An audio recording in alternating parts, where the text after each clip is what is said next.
रघुपति राघव राजा राम, पतित पावन सीताराम। रघुपति राघव राजा राम, पतित पावन सीताराम। कुठल्याही मार्गात अवघड काय सोपं काय असा मनात विचार येतो. तर त्यात इथं चाललेल्या विषयात अवघड काय, तर सद्गुरू भेटीसाठी पूर्वतयारी लागते हे समजणं अवघड आहे.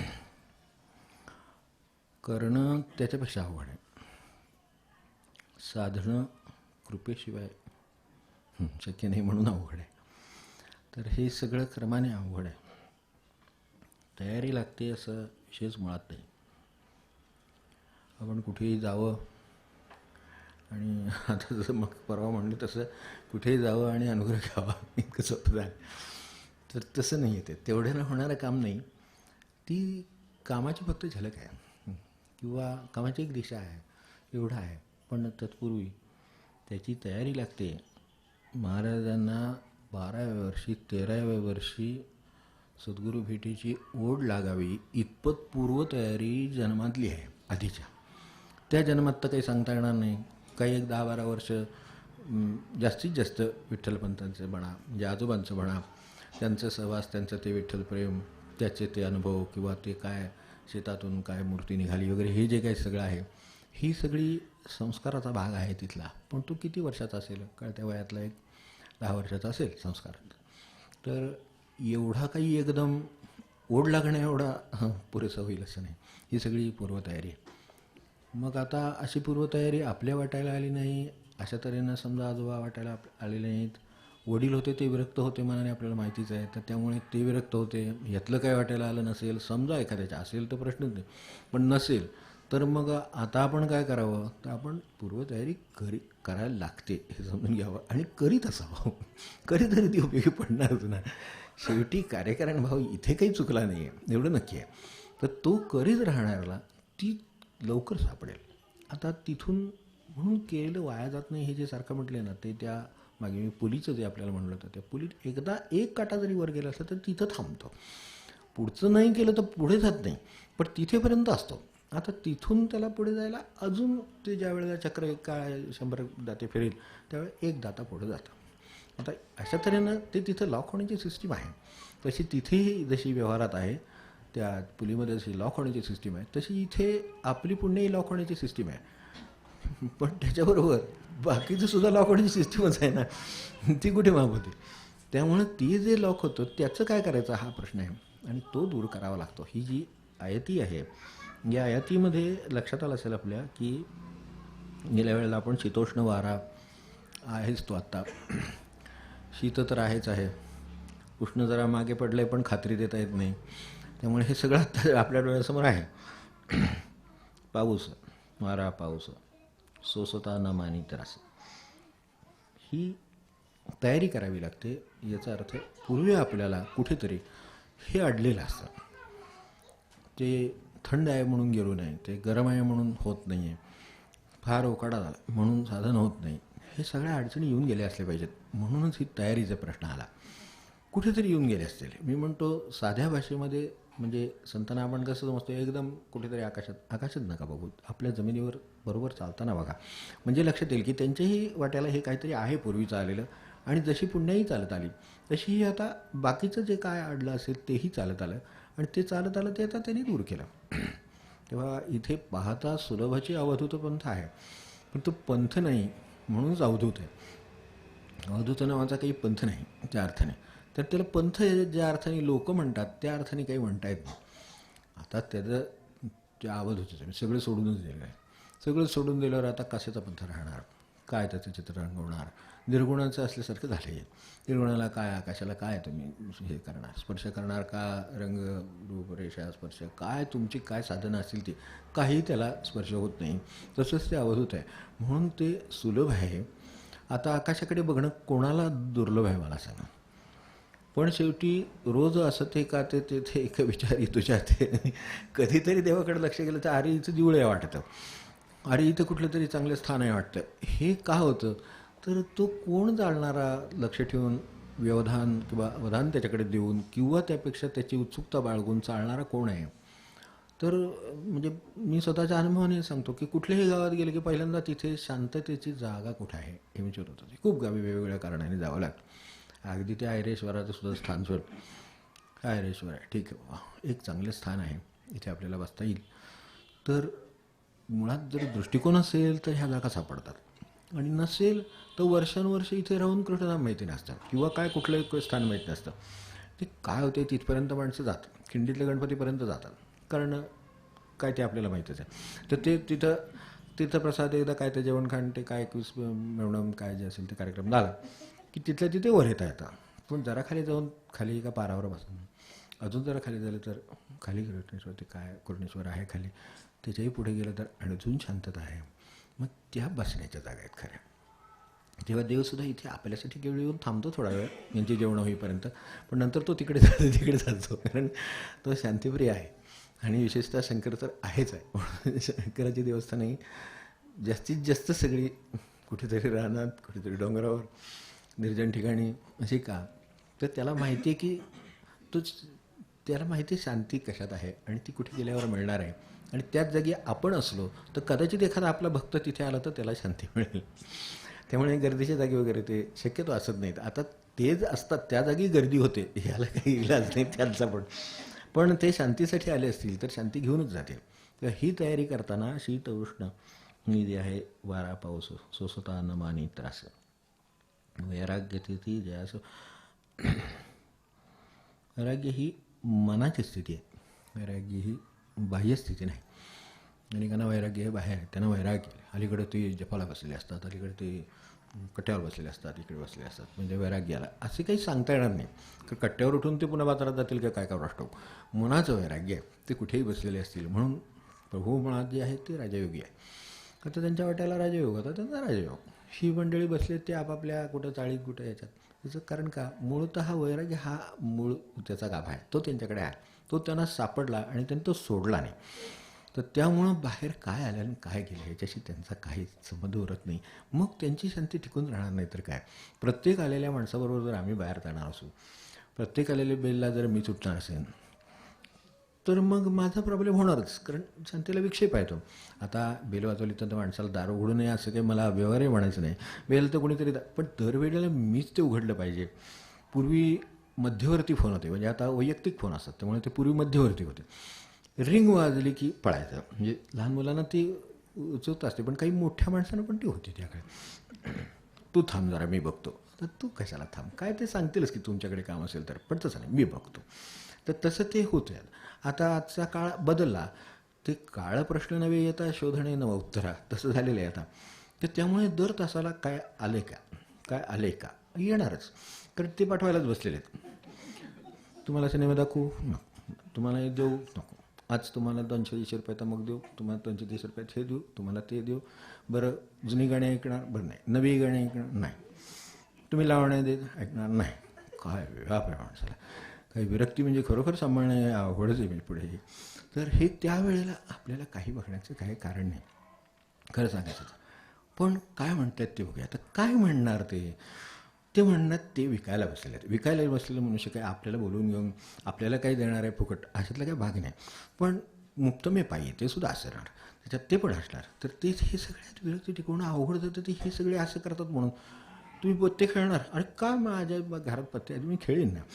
पत्ते खेळणार? बरं नाही. 3 पाणी खेळणार? नाही. तुम्ही अमुक खेळणार? नाही. काय व्याप मागायला उठवलं माणसाच्या. तर हे तिथलं बरं. तो एक वेळ पळून जाऊन तो फोन घेत होता आणि सांगत होता बाबा तुमचा आहे, म्हणजे हे तरी बरं होतं. पण आता बाबांचा बाबांना, त्यांचा त्याला, तिचा तिला, त्यांचा त्यांना, त्यांचा त्यांना, त्यांचा त्यांना, 5-5 7-7 काय करणार. म्हणजे विरक्तीला वातावरण अनुकूल राहिलं नाही, ही गोष्ट खरी. हे सगळ्याला शीतोष्ण वारा हे जे सगळं आहे ना हे परवडलं. कारण का त्याच्यात आपल्याला कुठं पळत जावं लागत नाही. थंडी पडली ते घरात येते एकदम. ते चला आता थंडी जाऊ वगैरे असलं काही नसतंय. किंवा बोलवून घेतात आता थंडी येत आहे वगैरे असलं काय आपल्याला मेसेज वगैरे येत नाही. थंडी पडली की वाजायला लागते, कुडकुडतो, काय तर स्वेटर घालतो, नाही तर सहन करतो. उष्ण येत नाही, उष्ण बाहेर पडलं तर तापतं, आपोआप होतं सगळं. पण हे सगळा व्याप झाला हा मोठा झालेला आहे. तर शीत उष्ण वारा पाऊस सोसता न मानी त्रास. म्हणजे सत्पुरुषांना हे सोसावं लागत नाही. त्याच्यात बारीक शब्द आहे, तो जरा लक्षात घेण्यासारखा आहे. म्हणून सोसता न मानी त्रास, त्यांना सोसायला लागत नाही असं नाही, हे अंडरलाईन आहे तिथे, की गर्भितार्थ आहे की त्यांनाही हे सोसावंच लागतं, पण सोसताना इतरांना त्रास होतो आणि ते त्रास मानत नाहीत. एवढ्यात फरक आहे बघा. काय जो प्रवासातला फरक आहे तो बरोबर एका शब्दात तिथे आहे, की सोसायला तर त्यांना काही थंडी पडली म्हणजे त्यांच्यापुरतं गरम असते, असं काय त्याने एसी लावून ठेवले का त्यांना खोलीत, असं काही नाही आहे. ते तसं नसतं, त्यांनाही तेवढंच त्रास आहे. पण त्रास असला तरी ते न मानी त्रास, ही तयारी आहे. म्हणजे देहबुद्धी कमी झाल्याचं ते लक्षण आहे, देहबुद्धी कमी करण्याचे ते साधन आहे. तर हे शीत उष्ण वारा पाऊस सोसता न मानी त्रास, मग वैराग्य स्थिती जे असं पूर्णत्वे बाणले. जेव्हा पूर्ण मोकळं होईल, आपल्यातला नारळातला गुडगुडा पूर्ण मोकळा होईल तेव्हाच वाचतो, तोपर्यंत वाचत नाही. पहिल्यांदा असतो त्यावेळेला पाणी वाचतं, आणि सर्वात शेवटी साधनेच्या गुडगुडा वाचतो आतला, साध्या भाषेत म्हणजे आज जे काय गोटा खोबरं राहिलेलं असतं ना ते वाचतं. नंतर तर गोटा खोबरं वाचतं आणि सुरुवातीला पाणी वाचतं. तेव्हा पहिल्यांदा प्रपंचासाठी वापरायचं असेल तर पाणी वाजवणारा नारळ घ्यावा, द्यायचा असेल तर तसाच द्यावा शक्यतो, नाहीतरी पाणी वाजत नाहीच आहे, आपल्याला काही उपयोग नाही, त्या द्यायचंच आहे. धर्ममय भविष्यती तसलं काही नको, तर तसला काही देऊ नये. तर प्रपंचाची बाजू आहे ती पाणी वाजवून घेण्याची आहे. कारण नारळ खाण्याचा प्रश्न आहे, तर चांगला असला पाहिजे, आपल्याला खायला चांगला असला पाहिजे, तर देवाला द्यायला पण चांगलाच असला पाहिजे. इथंपासून विरक्तीची सुरुवात आहे. द्यायला द्यायचं आहे ना, वाचलेला द्या, वाजणारा द्या, देवालाही खायचाच आहे. आता देव कोणाच्या मुखाने खाईल हे आपण ठरवायचं नाही, ते देव ठरवेल. नाहीतर काय देवाला चालतोय असं नाही, देवालासुद्धा वाजणारच आहे. एक वेळ आपण तो ठेवून द्यावा, नंतर चांगला गुरगुडा झाला त्याचा की तो कोटा झाला की मग आपण वापरावा. बरं, आपल्याला काय 100 प्रकार वापरण्याची माहिती आहेत, यात घाल त्यात घाल, ते कर कीस तो हे कर, किती प्रकार माहिती. म्हणजे आपणच देवापेक्षा जास्त आपण उपयोग करू शकू त्याचा, तो आपल्याकडे ठेवून घ्यावा, वाजणारा देवाला द्यावा. तर प्रपंचाची बाजू ही वाजणारा बघून घेण्याची आहे, आणि परमार्थाची बाजू आहे ही अशी आत गोटा वाजण्याची आहे. तिथे काहीही कशाशीही चिकटलेलं नाही. विरक्ती म्हणणे ना, वैराग्य स्थिती जयास पूर्णत्वे, ही जी पूर्णत्वेचा शब्द महत्त्वाचा, पूर्णत्वे बांधले, ते बांधलेलं आहे वैराग्य. त्यामुळे, आणि ह्यात जर काही मगाशी कठीण गोष्टी सांगितल्या ना, त्यामध्ये एक थोडासा कठीणपणा अजून आहे, की हे सगळं बांधलं तरीसुद्धा वावरावं लागतं, ते यांच्यातच वावरावं लागतं. महाराज खाली यायला दुःख होतं म्हणाले, किंवा त्रास होत पडतो असं जे म्हणाले, तर ते त्या अर्थानेच म्हणाले की ह्यात वावरावं तर लागतं. तो समजा वैराग्य स्थिती पूर्णपणे बांधली म्हणून बाबा निघून गेला असंही चालत नाही, बसून राहायला असंही चालत नाही. प्रपंचात बसलं की घरातली म्हणणारच की काय बसून दिवस काढते, म्हणजे ते म्हणणारच की काहीतरी केलं तरी काढा, नाही काहीतरी काम तरी करा, मला मदत तरी करा. तुमच्यात वैराग्य स्थिती बांधली, ठीक आहे, असू दे. त्यांना यातले ते असतील तर, अर्थात नसतील तर म्हणतात काय झालं कोणास ठाऊक, पण त्यामुळे ते सोडून द्यायचं. आपण आपलं म्हणायचं वैराग्य स्थिती बांधली म्हणून स्वतः बसून राहावं का निवांतपणे, अयाचितवृत्ती, वाढतील तेव्हा जेव. दुसऱ्या बाजूने बघितलं तर ते तसं म्हटलं तर सोपं आहे, पण म्हटलं तर प्रपंचात अवघड आहे. पण ते म्हणतात हे काय आहे, म्हणजे धड तुम्ही काय सांगत नाही, धड काय जेवणार म्हणत नाही, जेवणार नाही म्हणत नाही, वाढल्यावर मात्र खाताय, नाही वाढलं उशीर झाला की तुमचा चेहरा बदलतो. म्हणजे वैराग्य, आता हे कसं वैराग्य टिकवायचं ह्याच्यातलं ते कौशल्य आहे. जे आपल्याकडे आपण भैयाजींचं चरित्र वाचलं, काय यांचं चरित्र वाचलं असेल तर त्याच्यामध्ये अनेकांनी ते वाचलं आहे. तर त्यात आपल्या लक्षात आलं असेल की ते वैराग्यसुद्धा असं कौशल्याने करावं लागतं. वैराग्याला खरं सांगायचं तर वैराग्य बांधलं तर कशाचीही गरज उरत नाही, हे वैराग्याचं लक्षण आहे. आणि काहीही असलं तरी चालतं, हे वैराग्याचं लक्षण. वैराग्याचं द्विलक्षण आहे, काहीही असलं तरी चालतं आणि काही नसलं तरी चालतं.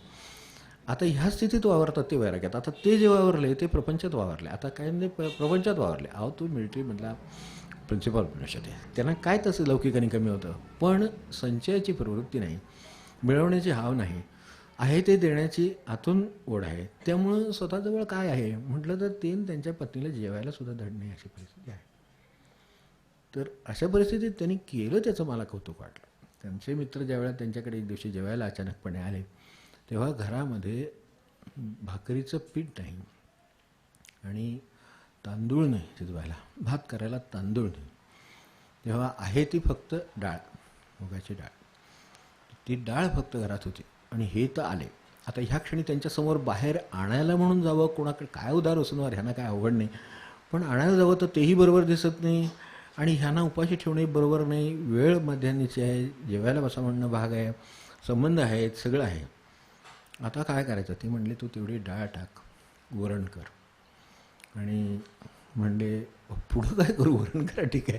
तुम्हाला बोलवायचं झालं जेवायला बसा म्हणून, तर वाढायचं काय त्याच्यात?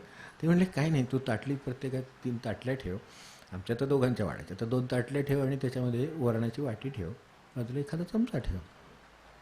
वैराग्य स्थिती बांधली म्हणजे ती प्रपंचात आणली की काय असतं ते कौशल्य आहे, हे अशा लोकांच्याकडनं शिकावं.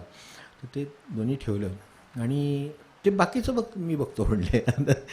त्यालाही सुद्धा एक प्रकारचं उपासनेत जसं उपासना महत्त्वाची तितकं उपासनेचं कौशल्य खूप महत्त्वाचं आहे. तर त्याच्यावरती आपण ह्याच्यातही बघितलेलं आहे, लिहिलेलं आहे, म्हणलेलं आहे, वाचलेलं आहे, सांगितलेलं आहे. तर ते दोन्ही त्यांना बोलावं नाही, या म्हणले जेवायला. आणि बसल्यावर त्यांना म्हणले आज काही अपूर्व योग आहे म्हणले. त्यांना काय कळे ना बाप्पा, तर काय ती वर्णाची वाटी, दुसरं काय. अपूर्व योग आहे म्हणले आज, तुमचं भाग्य आमचं भाग्य.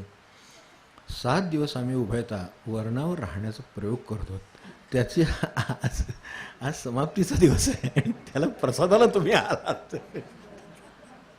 काय म्हणू, काय त्याला खाताना एखादे श्रीखंड खावत असं त्याला ते वरण लागलं, काय करणार. म्हणजे वैराग्य स्थिती बाणून सुद्धा ह्या प्रपंचात राहताना ती कशी अंमलात आणावी लागेल हे सांगता येत नाही.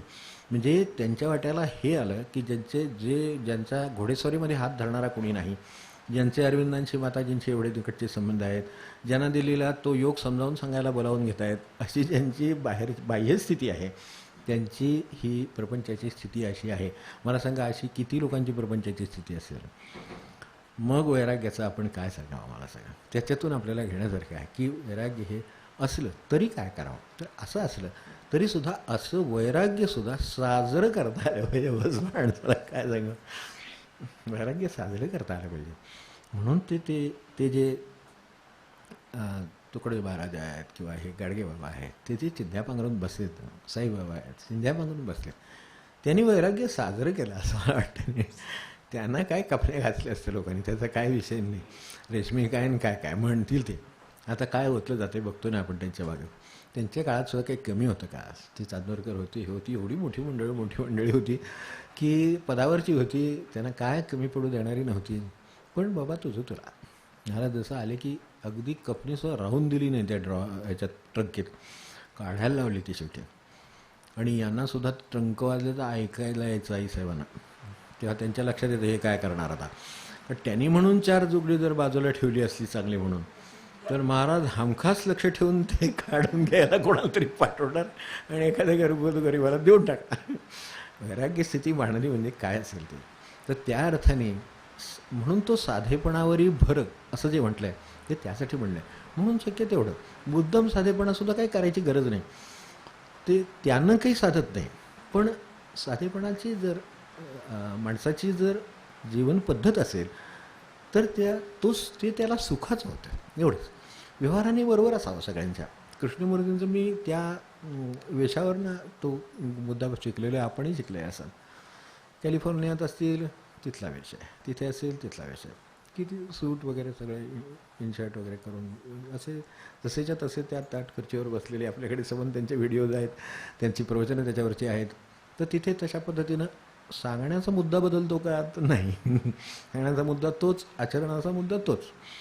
ज्यांनी त्यांच्या स्वयंपाकी म्हणून काम केले त्यांनी सुद्धा त्यांच्या आठवणी लिहून ठेवलेल्या आहेत. त्याच्यामध्ये साध्यातलं साधं म्हणजे काय असेल तर म्हणून त्यांनी सांगितलं शेवटी की रक्त द्यायची वेळ आली तर मी माझं रक्त शुद्ध ठेवलं आहे. ज्यानं पूर्ण शाकाहार आयुष्यभर केलेलं आहे त्याचंच रक्त द्या, मला रक्त नाही दिलं तरी चालेल. ही शेवट सांगण्याचा ज्याला अधिकार आहे 90व्या वर्षी, 91व्या वर्षी त्यांनी काय पाळलं असेल याची कल्पना येईल. म्हणजे त्यात सुद्धा आतून ते वैराग्य काय असेल याची कल्पना येते. म्हणून ते आतून असतं. तर त्यांचं तिथे असलं की तसं आहे. इथे आले की मुंबईला, म्हणून तो विमानात त्यांना विचारला तर तुमच्याजवळ लगेज, माझं काही लगेज नाही म्हणले. बरोबर पिशवी नाही लगेज. मग तुम्ही पुढे तिथे काय करणार? तिथे गेल्यावर तिथे ठरेल म्हणले. मग तिथे कोण आहे? तिथे माझे मित्रमंडळी आहेत, ते बघतील.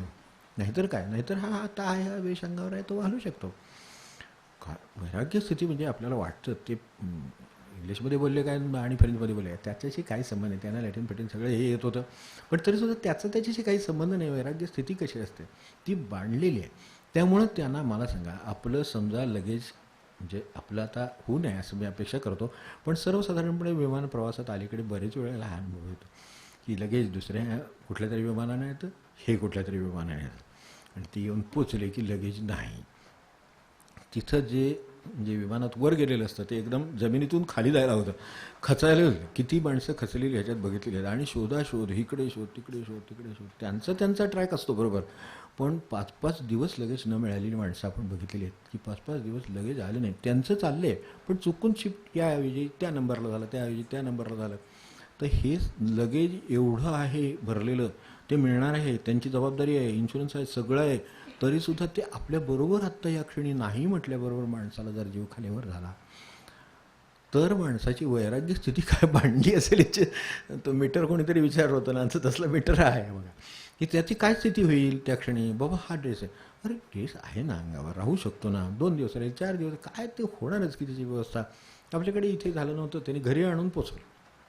आपल्याकडे बाळकासाहेबांच्या घरी झाला होता, इथे घरी आणून त्यांच्या लगेच त्यांनी तिथून दुसरीची, पण 1 दिवस गेला ना इथे ती येईपर्यंत माणसाला एक अस्वस्थ राहतं. समजा हे तिथून तिसऱ्या देशात गेलं, काय सांगताय ते एकदा विमानाच्या आंतरराष्ट्रीय प्रवास, त्यामुळे गेलं स्वित्झर्लंडला नाही तर आणि कुठेतरी गेलं आमच्या काय कुठं काय काय आपटलं हातात काय आहे असं वाटतं त्या क्षणी. पण तसं नाही वाटलं पाहिजे. इथे वैराग्य आहे. मग तुम्ही तिथे इंग्लंडला असाल, स्वित्झर्लंडला असाल, नाही तर भारत असाल, कुठे त्याचा काही संबंध नाही. पण लगेच नाही म्हटलं की माणसाचा जीव कासावीस होतो. आणि हे लगेच म्हणजे हे वैराग्य, आता काय सांगावं, वैराग्याचा त्याचा किती निकटचा संबंध आहे. तर हे वैराग्य अत्यंत ह्या तर जरुरीच्या गोष्टी आहेत तिथे आहे, बाकी ज्या बिनजरुरीच्या गोष्टीसुद्धा त्याच्यात असतात, त्या प्रपंचात किती असतात त्या आठवून बघावं. म्हणजे वैराग्य स्थिती मांडवायला काय करावं लागेल लक्षात येईल. खरोखर काही नाही, अगदी बेसिक नीड्स आहेत खरोखर. तर त्याच्या बाबतीतसुद्धा ज्यांना वैराग्य आहे त्यांना ह्या बाकीचे नीड्स कसले आले, त्यांना त्याचं काही नाही. ती तयारी आहे, म्हणून ती पूर्वतयारी. मग हे सगळे सोसता नमानी त्रास वैराग्य स्थिती जयास पूर्णत्वे आली. आशा ममता देहवेडी लोह मोह वासना कुडी. लकुंडी महाराजांच्या नव्या कोरं हे गेलं, ती सगळी ट्रंकत गेली. त्याच्यातलं ते नवीन त्या काळात, आज आपल्याला काय वाटत नाही, माणसं पैसा सुकाळ झाला खूप ठिकाणी, तर त्यामुळे काय वाटत नाही. पण त्या काळात जे पादत्राण, त्या काळातलं पायताण साध्या भाषेत, तर ते नवीन कोरं घेतलेलं पायताण बरोबर होतं आणि ते राहून गेलं. स्टेशनवर उतरल्यावर गाडी निघून गेली, सगळं झालं आणि नंतर ते लक्षात आलं की अरे आपले नवीन घेतलेले हे पादत्राण गेलं, आता काय सापडणार आहे त्या काळामध्ये, कुठे कोण सोडणार आणि काय करणार. तर त्यांना कोणी बाकीच्यांना काळजी पडली ना बरोबर राहणाऱ्यांना की आपलंही चुकलं आहे, आपण ते बघितलं नाही, नीट हे झालं, त्यांचं ते गेलं, सगळं झालं. ते फलाटावर बसून होतं. त्यावेळेला त्यांना विचारलं की बाबा हे असं जरा झालेलं आहे आणि ते तुमच्यासाठी ते घेतलेलं ते नवीन पादत्राण गेलं. होय का? म्हणले असू देत की, काय गेलं तर काय बिघडतं. अहो म्हटले ते मिळणार नाही ना आपल्याला, तुम्हाला घालता येणार नाही. ते म्हणले ते पादत्राण चांगलं आहे, कोणीतरी घालेलच ना, ज्याला कोणाला मिळेल तो काही ते वापरल्याशिवाय राहणार आहे का, मग तो वापरेल म्हणायला जी मनातून आतून यावं लागतं. तर तसं आपलं समजा एक गेल्या नाही आहेत, पण तरी समजा 4 वस्तू गेल्या समजा तर कोणीतरी वापरेल असं वाटतं का, नाही वाटलं. ती माझी वस्तू मी कष्टाने घेतली, मी असं केली, निवड केली, हे केलं तेच केलं, त्यासाठी बेंगलोरमध्ये मी 10 ठिकाणी फिरलो, मी काय कुठे उठीला 10 ठिकाणी फिरलो, काय जे फिरून जे काय गोळा केलेलं असेल त्यात आपल्या जीवापेक्षा त्याच्यात जीव अडकलेला असतो, इतकं तो जीव त्याच्यात जातो. मग वैराग्य स्थितीचं काय करावं, म्हणून पूर्वतयारी हवी असते, आवश्यक असते. हे समजणं अवघड आहे. हे याच्यासाठी म्हटलं तर मग घालविले म्हणजे सकळ कोण, हे सगळे वराडी, भया अहंकार वराडी घालविले सकळ. आशा ममता देहबेडी लोभ मोह वासना कुडी. भय अहंकार वराडी चालविले सकळ. सांगतो ना, साध्या पालीची भीती वाटते. साधी माणसाला त्या एवढंसं काहीतरी असतात, काय तेच किडे प्राणी एवढेसे असतात, इकडून तिकडं उडाला तरी मनुष्य दचकन जागाव, एरवी सावधान होणार नाही. पण समजा चुकून पाल पडली, चुकून काहीतरी झालं की हुई करून तो मनुष्य कधी आयुष्यात उडी मारणार नाही, एवढी मळ मारताना आपण बघतो. मग हे काय म्हणायचं आता, भयाची एवढीशी गोष्ट. म्हणजे जे तात्यासाहेब म्हणले तेच खरे, पाल पडली म्हणून त्यांच्याकडे दुपारी आले आणि ते जे काय सांगितलं ना ते खरं, की पाल पडली. ते आपल्याकडे पल्लीपत्तन शांत म्हणून आहे शांतीमध्ये सांगितलेली, का तर ते अशुभ मानलं, तालीचा स्पर्श अशुभ मानला म्हणून पल्लीपत्तन शांत. तर ते ते आल्यावर तात्यासाहेबांना सांगितलं असं असं झालं, पाल पडली. काय झालं म्हणले, पुढे पाल पडली. तिचं काय झालं, ती गेली पटकन, पण माझ्या डाव्या बाजूवर उजव्या बाजूला पडणं, डाव्या बाजूला कवडं माणसानं ही तर वराडी घालविले सगळं म्हणतायत. त्यामुळं सद्गुरूला अमृत पडलं तर खरोखर अभ्यासनाचा आणि आचरणाचाच विषय. तर ती पडली. मग ते काय झालं पुढे, ते गेली निघून. म्हणजे मग त्यानंच झालं, तुम्ही एवढी कशाला सचिंत कशाला झालं एवढे. नाही पण आता काय होणार, म्हणजे हे अशुभ काहीतरी आता पुढे वाटायला येणार. अशुभ नाही वाटायला येणार, तिच्या वाट्याला अशुभ आलं असतं, ते गेलं. समजा ती असती आणि तुम्ही पडला असता त्याच्यावर तर काय झालं असतं म्हटलं, जीवाची हत्या झाली असती, ती टळली ना. म्हणजे हे जे काय आहे का नाही, ह्या लोकांना बरोबर विरक्ती म्हणजे काय ते पण कळलं आणि निर्भयता म्हणजे ते पण काय ते कळलं. ह्याच्यात हे तर किरकोळ आहे. पण मला सांगा, ती बाहेर पडली तर एक वेळ चालेल, पण पुढे जे वावरतं ना ते भय, की ज्या अर्थी असं झालं, आता पाले निघून गेले, हे निघून इकडे आलेत, म्हणजे आता काय राहिले तिथं, काही नाही. पण तरीसुद्धा त्याच्यानंतर वावर ज्याचा होतो त्याला भय म्हणायचं. त्या क्षणीसुद्धा होतं, ठीक आहे, एक विजेसारखं चमकून जातं, पण नंतर जी डोळ्यापुढे अंधारी येते ती भय. नंतर अंधारी येते अक्षरशः डोळ्यासमोर. कारण माणसाला वाटेल समजा ही अशी पडली, आता काहीतरी होणार, म्हणजे काहीतरी ॲक्सिडेंटच होईल, हे गाडीच बंद पडेल, कुठेतरी आपल्याला नुकसानच होईल, काय होईल त्याच्या मनाने. एकदा मनाने एकदा घेतलं की नाही, काय भयाचा धोंडा खाली पडला जमिनीवर. ते शेणात जसं पडलेलं ते शेण घेऊन तरी उठतं, तसं ते सगळं शेण ते त्याच्या सकट, त्या दगडासकट सगळं काय बारीक खडेबडे सकट घेऊन उठतं. तसं असंख्य शंका मनामध्ये आहेत. म्हणून मी बघितलं की नेहमी मनाने विचार केला, मनुष्य बाहेर गेला किंवा तो यायला उशीर झाला तर बाबा त्याला चांगला मित्र भेटला असेल, त्याला कोणीतरी जेवायला दिलं असेल, असे विचार घरातल्याच्या मनात कधी येतात का. 8ला येणारा मनुष्य 9 वाजले, 10 वाजले, अजून आला नाही, 11 वाजले, अजून आला नाही. ॲक्सिडेंट झाला असणार, तिथं कोण नसणार, याने वाटेल तशी गाडी चालवली असणार, कुठेतरी खड्यात घातली असेल, काय तिथं होईल, आपण कोणाला संपर्क साधावा. तो अलीकडे मोबाईल असतात, मोबाईलला स्विच ऑफ लागतो, म्हणजे आणखीनच घोटाळा आहे, काय आहे कोणास ठाऊक, काय करावं. आपण रस्त्यानं जावं तर हा रस्त्यानं आला असेल का नाही कोणास ठाऊक, त्याच रस्त्यानं आला असेल का नाही कोणास ठाऊक. किती माणसाच्या मनात सगळ्या भयापोटी शंका येतात कधी माझा. बरं त्याचं काही झालेलं नसेल तर एखाद्या कोणीतरी वाटेत काम थांबल्याचं काय नाही, तो थोड्या वेळाने येतो, कळवायला मध्ये मला मिळालं नाही, आणि त्याची म्हणजे त्या मोबाईलची बॅटरी उतरलेली असते, त्यामुळे ते आपल्याला लागत नाही. तो म्हणतो एवढंच झालं, तू बाकीचं काय, तू तुझं स्वतः मोबाईल लागत नाही, आम्ही किती वेळ वाट बघायची, किती वेळ काळजी करायची, किती वेळ काळजी करायची. कशाला काळजी करायची, मी येतोच आहे ना. बरं काळजी करण्यासारखं काय असतं तर माझ्याकडून मी कळलं असतं ना. आपण घरात बसलेले टी व्ही बघतोय, इकडे हे खातोय, तिकडे पितोय, सगळं म्हणजे काय ते अन्न पाणी, तर ते जे काय आहे ते पितोय, खातोय पितोय, तर कशाला काळजी बसून जरा त्याला प्रॉब्लेम आहे खरं म्हणजे. समजा तो वाटेत कुठं अडकला असला, गाडी बंद पडली असते, ढकलायला गेली असेल तर अडचण त्याला आहे. मला घरात बसून कोचावर बसून काय अडचण आहे, मला कोचावर बसून उठायचं अवघड आहे आणि कुठलं काय सांगायचं. तर हे सगळं भयाचं काय आहे ते सांगितलं की भय हे, म्हणून मन नेहमी मनबापाशंकी तसं म्हणतात ना, तसं मनभयशंकी असतं नेहमी. त्यांना नेहमीच वाटतं काहीतरी झालंच असणार, ते कोणातरी घालतच असणार, त्यांना तेच झालं असणार, कुठेतरी अडवत राहते, काहीतरी झालं असेल, काय कारण आहे. त्याला छान रस्ता मोकळा असेल, कुठेतरी त्याला खूप लवकर जातोय असं वाटलं म्हणून तो कदाचित थांबला असेल. अलीकडे कुठेही काही असू शकतं, चांगलं एखादं त्याला हॉटेल मिळालं असेल, तिथे गेला, ऑर्डर दिली तर खूप मोठ्या हॉटेलमध्ये वेळ लागतो, तर त्यामुळे त्याला वेळ लागला असेल. ते सगळं त्याच्या मनासारखं होऊन, त्यांच्या गप्पा होऊन तिथेच. आणि काही असंही असेल, समजा दोघं बाहेर गेले असतील तर ते म्हणत असेल घरी कशाला जावं, कटकट करणे, इथं 2 तास काढले, ट्रॅफिक खूप होतं म्हणून सांगू आणि घरी जाऊ. तेव्हा असं काहीतरी मनाला काय वाटत नाही. तर हे भयाचं प्रकरण सोडवणं म्हणजे अंतिम सुटका आहे माणसाची. आणि संतांचं पहिलं लक्षण ते अत्यंत निर्भय असतात. म्हणजे जिथे आपला शेवट आहे तिथे संतत्वाची सुरुवात आहे. हे लक्षात, अत्यंत निर्भय असणे हा संतांचा पहिला गुण आहे. म्हणून आपल्याकडे गीतेत सुद्धा गुणाच्या यादीत अभयम, सत्वसंशुद्धी, आणि आपल्याला एवढा सगळा प्रवास करून मग शेवटी भयंकर वराडी टाकिले असं म्हटलं. हे सगळे वराडी आहेत, माणसाबरोबर येणार. तो जन्माला आला ना, चांगला आनंद सोहळाच आहे. त्याच्याबरोबर जे सुरू होतं ते त्याला तो सोडित नाही, तोपर्यंत ते सोडित नाही. एरवीचं वराड आलं तर लग्न झाल्यावर 1-2 दिवस कदाचित रेंगाळेल, बरी चांगली परिस्थिती असेल, काय असेल, संबंध चांगले असतील, किंवा काहीतरी मागणं काढायचं असेल, बोलायचं असेल तर त्याच्यासाठी थांबतील. पण ते झालं की ते जातात ना वराडी. हे जन्माला आलेली वराडी मरेपर्यंत जात नाही, मरेपर्यंत भय सुटत नाही. म्हणून तिथे त्याला क्वाटवर सुद्धा भय वाटत होतं, काय होतं कोणास ठाऊक, काय होतं कोणास ठाऊक. आता ती लावले, ती बघतील, ते आहेत, माणसं आहेत, पैसे दिलेत, ते बघणारी माणसं आहेत बाहेर, करतील, काय करायचं तसं वाटत नाही. किती फरक वाटतोय, काय म्हणले का ती. आता काय म्हणले, आपल्याला काही म्हणले असले, त्यांनी काही म्हटलं समजा की अवघड दिसते असं बाहेर म्हटले असतील समजा, तर हे काही येऊन सांगणार आहेत का ना तुमचं हा अवघड दिसते असं सांगितलं, असं थोडंच सांगणार आहेत. ते काय म्हणणार तुम्ही काय काळजी करू नका असं सांगितलं, म्हणजे हेच सांगणार ना. मग ते सांगण्यात सुद्धा काय खरं नसणार, तर कशाला आपलं. पण शेवटपर्यंत ते माणसाला काय सोडत नाही. भय आणि अहंकार ते शेवटचे. आणि इकडे सांगितले हे अभयम सत्व संशुद्धी, त्यांना काय परिस्थितीची काळजी नाही. जसे आपल्याला थोडी निदान काळजी कमी करता आली, थोडे निदान भय कमी करता आलं, थोड्या निदान कल्पना कमी करता आल्या, थोडे आपल्या ग्रह सगळे ह्या गोष्टी सोडता आल्या तरी खूप झालं. यातले काही वराड्यातली थोडी थोडी मंडळी रवाना केलीच पाहिजे की, तरच साधना म्हणायची ना. त्यामुळे वराड्यातले थोडे थोडे रवाना करावे, आपलं नारळ देऊन करावे, काय करायचे जमेल तसं करावं, बसून प्रार्थना करून करावे, गुरूंना शरण जाऊन करावे, कसेही करावे, पण ते रवाना करावे. हे एवढे सगळे आशा ममता यादीच सांगितली. एवढं मोठं वराड घेऊन जन्माला आलेलो आहे, तर आता कसं लवकर रवाना करता येईल तेवढं बघावं हे खरं. आणि ते आपल्याकडनं हो की काय समजतं.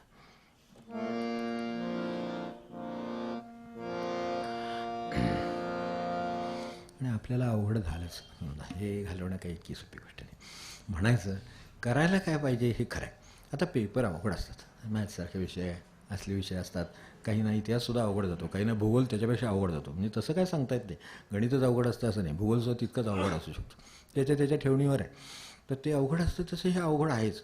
पण अवघड असलं आणि आपल्याला खरंच जर ते सोडवायचं असलं तर जसं एखादा सांगणारा भेटतो, समजावून देणारा भेटतो, आपल्याला त्या क्षणी एकदम ते कळतं, हे जसं होऊ शकतं आणि ही मदत होऊ शकते, तशी इथं मदत आहे. बागाली या मज वाहतील्याकडे.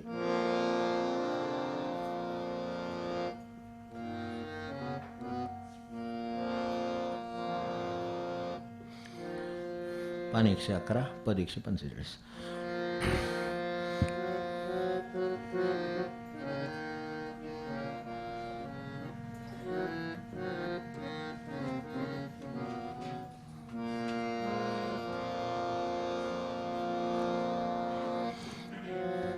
सर्व भावे दास झालो त्यांचा, सर्व भावे दास झालो त्यांचा, संतांचे या पायी माझा विश्वास, संतांचे या पायी माझा विश्वास.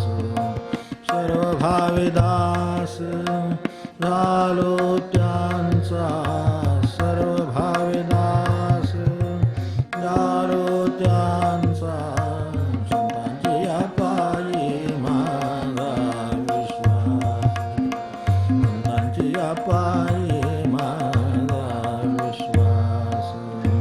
त्याचे माझे हित करीते सकळ, त्याचे माझे हित करीते सकळ, जेणे हा गोपाळ कृपा करी, जेणे हा गोपाळ कृपा करी, संतांचे या पायी माझा विश्वास, संतांचे या पायी माझा विश्वास. लागली मद वातील कडे, लागली मद वातील कडे, त्यांची आन जोडे सर्व सुख, त्यांची आन जोडे सर्व सुख, संतांची या पायी माझा विश्वास, संतांची या पायी माझा विश्वास. तुका म्हणे शेष घेईन आवडी, तुका म्हणे शेष घेईन आवडी, वचन न मोडी बोलिलो ते, वचन न मोडी बोलिलो ते, संतांचे या पायी माझा विश्वास, संतांचे या पायी माझा विश्वास. सर्व भावे दास झालो त्यांचा, सर्व भावे दास झालो त्यांचा, संतांचे या पायी माझा विश्वास, संतांचे या पायी माझा विश्वास.